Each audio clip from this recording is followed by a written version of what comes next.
worked for 8 years when I left school, and I loved very much dancing. My life was dancing. And my dream was that I would marry and have several children. I just loved children. After my 21st birthday, I left home and I went to the Cape, and I also worked there for a year, joined Arthur Murray, and I was in my element.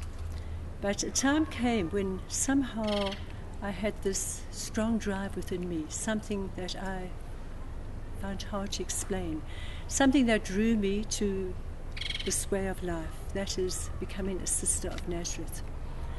It was the last I ever wanted, because I loved the world, I loved everything.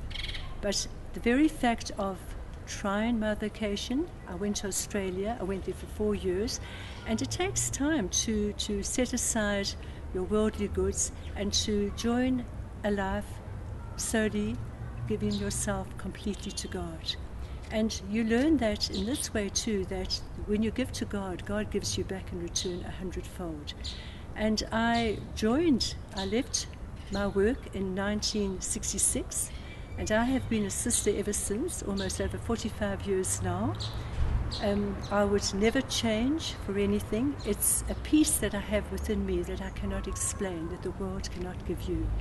And yes, before found a profession, it took me 7 years before found a profession to really discern this way of life, whether it was to be.